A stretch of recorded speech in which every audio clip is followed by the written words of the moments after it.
Assalamualaikum. It's me Sayyida Leila and I hope this video will find you in best of your health.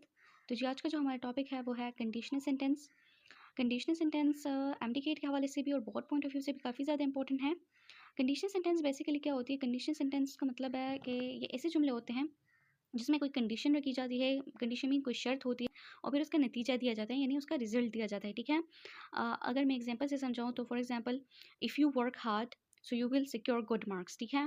तो यहाँ पर दो clauses है, एक clause है इफ़ क्लॉज और दूसरा क्लॉज है मेन क्लॉज। इफ़ क्लॉज में हमने एक शर्त रखी है, कंडीशन रखी है कि इफ़ यू वर्क हार्ड, अगर आप मेहनत करोगे so you will get good marks. तो यहाँ पर दूसरे क्लॉज में, मेन क्लॉज में हमने उसका रिजल्ट भी दिया है कि अगर आप मेहनत करोगे तो आप अच्छे मार्क्स सिक्योर कर लोगे। ठीक है। तो अगर कंडीशन पूरी होती है तो फिर इसका रिजल्ट जो है वो भी पॉजिटिव होगा। अगर वो कंडीशन, वो शर्त पूरी नहीं होती तो फिर जो है उसका रिजल्ट भी नेगेटिव होगा, यानी उसके ऑपोजिट होगा। ठीक है।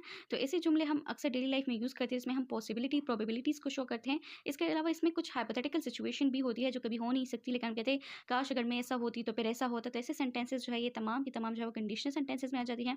फिर इसके डिफरेंट टाइप्स है, तो जी स्टार्ट करते हैं। There are 4 conditional sentences. ठीक है। कितने कंडीशनल सेंटेंसेस है? 4 कंडीशनल सेंटेंसेस है। सबसे पहले जो है वो है zero conditional sentence. Zero conditional sentence में जो है वो 100% सच्चाई होती है और इसका जो रिजल्ट होता है वो 100% ऑथेंटिक होता है। ठीक है। तो यहाँ पर आप इसके स्ट्रक्चर को देखें जो पर्पल कलर से शो हो रहा है। ठीक है। ये जीरो कंडीशन को आप किस तरह से पहचानेंगे? इसमें दो क्लॉजेज होते हैं, एक इफ़ क्लॉज होता है, एक मेन क्लॉज होता है। ठीक है। तो आपके पास जो इफ़ क्लॉज होता है वो इफ़ से अक्सर ही स्टार्ट होता है या व्हेन से स्टार्ट होता है। ठीक है।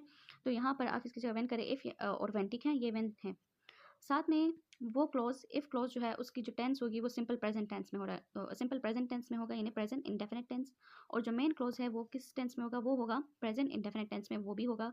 तो जब आप दोनों क्लॉज को प्रेजेंट इंडेफिनिट में पाए तो फिर आप कहें कि जीरो कंडीशनल सेंटेंस है। एग्जाम्पल में देखें, if the temperature increases the ice melts. ठीक है। तो यहाँ पर क्या है? इफ़ क्लॉज है और ये आपके पास क्या है? ये प्रेजेंट इंडेफिनिट टेंस में है। इस इंक्रीज के साथ इससे आपको अंदाजा हो रहा है कि ये प्रेजेंट इंडेफिनिट टेंस है। ठीक है। द आइस मेल्ट्स, तो ये भी प्रेजेंट इंडेफिनिट टेंस में।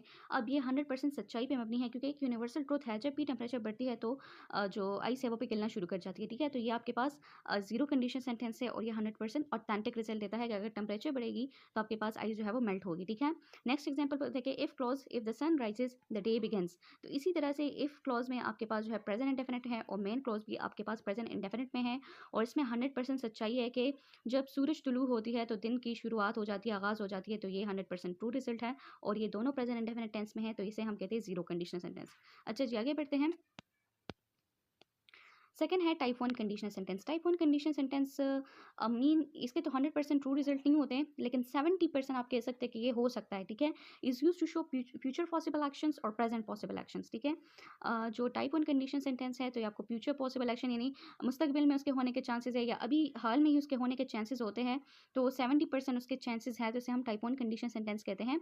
इसके स्ट्रक्चर अगर आपको एमडीकेट के हवाले से हम बात करते हैं, क्योंकि मैं एमडीकेट का कोर्स पढ़ा है, तो उसमें आपको सेंटेंस दिया जाता है तो पूछा जाता है ये कौन सा टाइप है। ठीक है। या आपको पूछा जाता है इसमें टाइप 1 कंडीशनल सेंटेंस कौन सा है, तो फिर आपने उसके लिए सिर्फ स्ट्रक्चर को याद रखना है। ठीक है।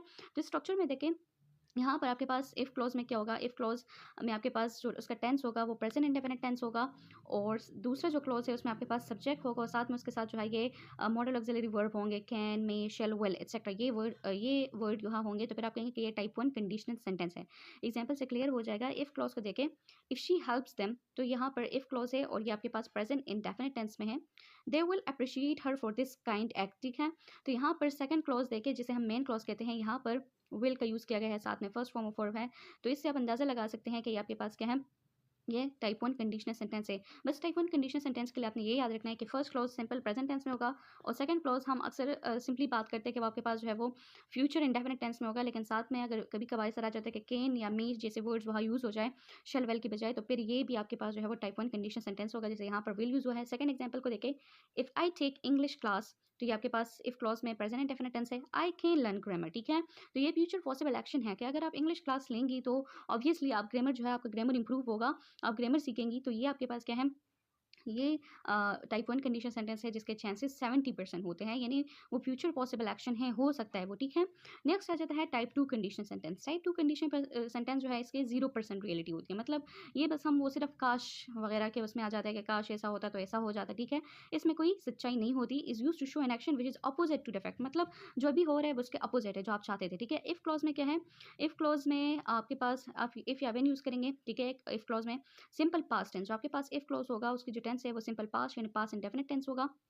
और फिर इसकी पहचान आप आगे से करेंगे इस तरह से कि सेकंड क्लॉज यानी मेन क्लॉज जो है वो उसमें सब्जेक्ट होगा, साथ में आप कुड, माइट, वुड, शुड होगा और फर्स्ट फॉर्म ऑफ वर्ब होगा, और ये रोड्स का मतलब रेस्ट ऑफ द सेंटेंस होगा।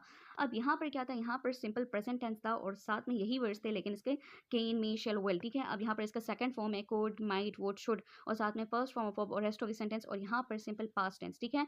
जिससे आप अंदाजा लगा सकते हैं कि ये टाइप 2 कंडीशन सेंटेंस है और ऐसे सेंटेंस में कोई हकीकत नहीं होती है, इसके होने के चांसेस बिल्कुल ना होने के बराबर होते हैं।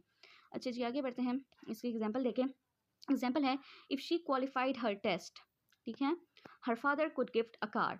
तो अब उसने टेस्ट क्वालिफाई किया ही नहीं है, लेकिन ये एक बात है, if she qualified her test, तो यहाँ पर ये कौन सा टेंस है, ये पास्ट सिंपल यानी पास्ट इंडेफिनिट टेंस है। Her father could gift a car, तो यहाँ पर आप देखें केन का सेकंड फॉर्म कुड हमने यूज़ किया है, जिससे आप अंदाज़ा लगा सकते हैं कि टाइप 2 कंडीशन सेंटेंस है। अब ये वक्त गया है, अब उसने टेस्ट क्वालिफाई ही नहीं किया तो उसके फादर उसको क्या गिफ्ट देंगे, ठीक है। तो यहाँ पर इसके होने के चांसेस नहीं है, ये बस काश, वो काश अगर वो टेस्ट पास करती तो फिर इस तरह से हो जाता है उसका फादर उसको गिफ्ट में कार देता, ठीक है।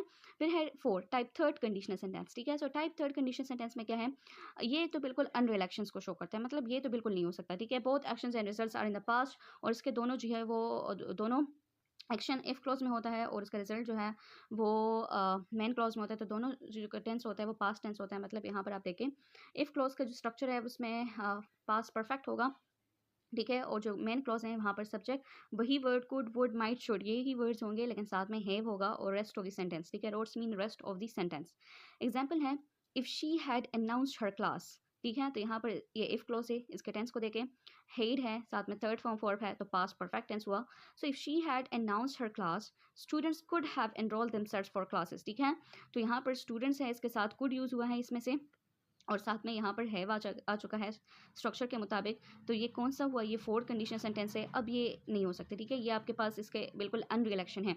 उसने अपने क्लास अनाउंस नहीं किया तो स्टूडेंट ने उसके लिए एनरोल नहीं किया, तो ये एक्शन नहीं हो सकता। और इस तरह का स्ट्रक्चर जब आप देखें, जब आपके पास if clause past perfect tense में हो और मेन क्लॉज जो है उसमें आपके पास यही वर्ड्स हो, यानी और साथ में उसके साथ हैव आ जाए, ठीक है। अक्सर हम कहते हैं कि आपके पास फ्यूचर परफेक्ट टेंस है, लेकिन ये गलत होता है, फ्यूचर परफेक्ट नहीं कह सकते हम इसे। अब यहाँ पर कुड यूज़ हुआ है, शायद फिर वुड हैव आ जाए, माइट हैव आ जाए, कहीं पे शुड हैव आ जाए, लेकिन आपने याद रखना है यही वर्ड्स हैं, बस साथ में इसके साथ हैव आ जाए तो आपने अंदाज़ा लगा देना है कि जी ये बिल्कुल टाइप थर्ड कंडीशनल सेंटेंस है। क्योंकि एमडीकेट में ऐसे ही आपसे पूछा जाता है, कोई भी सेंटेंस उठा के दिया होता है, कहते हैं ये कौन सा सेंटेंस है, तो आपने इस स्ट्रक्चर को याद रखना है कि आपके पास थर्ड कंडीशन सेंटेंस जो है वो इफ़ क्लॉज उसका पास परफेक्ट होता है, और जो उसका मेन क्लॉज है उसमें आपके पास जिसमें रिजल्ट होता है उसमें कुड हैव या would have, might have, should have जैसे वर्ड्स होते हैं, बाकी सेंटेंस का बाकी का हिस्सा होता है, ठीक है।